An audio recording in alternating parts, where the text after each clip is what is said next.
تیمی که از دسته اول رقابت‌ها میاد، یعنی دسته اول جام آزادگان، در مقابل تیم صاحب نام ذوب‌آهن قرار گرفت. دیداری که به میزبانی شهر تبریز در ورزشگاه یادگار امام برگزار شد. تصاویرش آماده هست، به اتفاق می‌بینیم. بعد با بخش بعدی برنامه در خدمتتون خواهیم بود.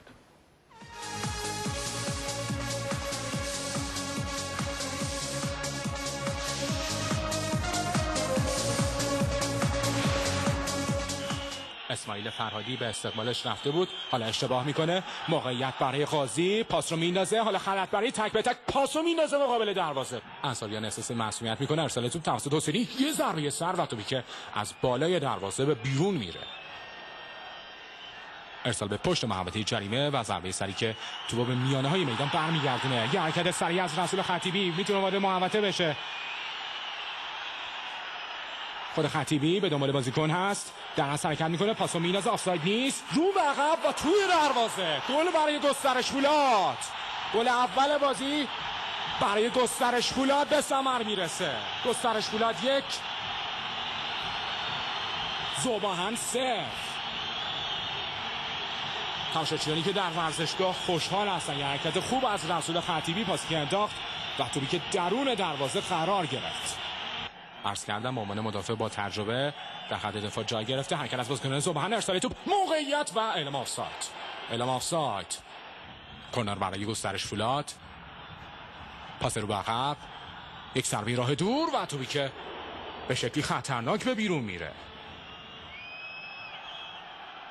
خلطبری خوب حرکت میکنه. خلطبری، یک ضربه راه دور، موقعیت برای ذوب‌آهن مقابل دروازه، ضربه زده میشه و توپ از مقابل دروازه ریاحی به بیرون میره.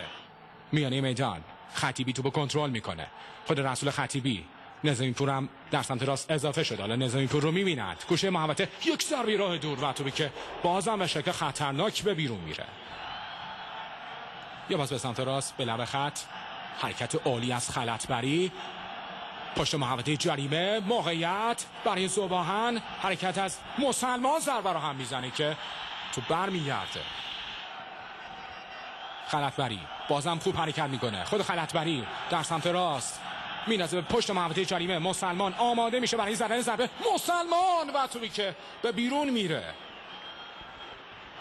همچنان کار ادامه داره. پشت محوطه جریمه رسول خطیبی حرکت میکنه. خطیبی دیگه زیاد تکروی میکنه و بازیکنان ذوب‌آهن خیلی راحت توپشو میگیرن. یه بار دیگه حالا نظامی پور ضربه رو میزنه و توپی که بازم به بیرون میره.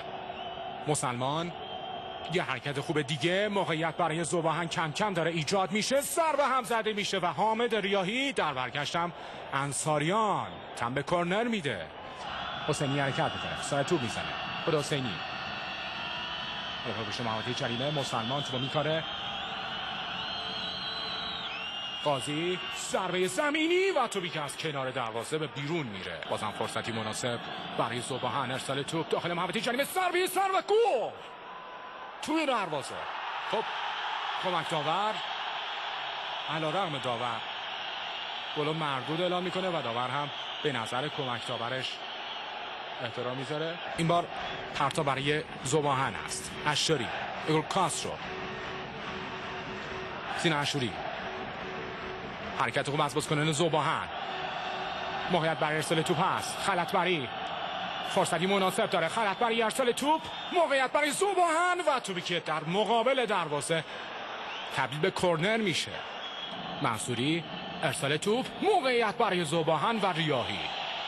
پشت محوطه جریمه، موقعیت برای گسترش فولاد. ماکان، آفساید نیست. ماکان ضربه رو میزنه و عکس العمل زیبای عباس قاسمی. گسترش فولاد 1 ذوب‌آهن 0. در ورزشگاه یادگار امام شهر تبریز در مقابل دیدگان حضور 25000 نفر تماشاچی برگزار میشه. یه ضربه سر، موقعیت برای ذوب‌آهن و توپی که بازم به بیرون میره. ایگور کاسترو، پرتابگر توپ برای ذوب‌آهن. اشوری آماده میشه برای ارسال توپ. ارسال توپ داخل محوطه جریمه، موقعیت برای ذوب‌آهن. توپ برمیگرده. نظامی پور اشتباه میکنه. فرصت برای ذوب‌آهن و توپی که به کنار دروازه زده میشه. توپ بین بازیکنان دو تیم رد و بدل میشه. حالا توپ در اختیار بازیکنان گسترش فولاد قرار میگیره. یا پاس به سمت راست. عبداللهی صاحب توپ هست. خود عبداللهی در از حرکت میکنه. عبداللهی به پشت محوطه جریمه، فرصت، ضربه راه دور و توی دروازه. گل برای گسترش فولاد. یک ضربه دیدنی که تو درون دروازه ذوباهن قرار میده. گسترش فولاد 2 ذوباهن 3. در لحظاتی که داشتیم گل دوم تیم گسترش فولاد رو میدیدیم، پنالتی هم به نفع ذوباهن اعلام شد. 5 دقیقه وقت تلف شده. اگه ذوباهن این پنالتی رو گل بکنه، حالا ضربه میتونه زده بشه. ضربه زده میشه به بیرون. ذوباهن از این فرصت هم نمیتونه استفاده بکنه.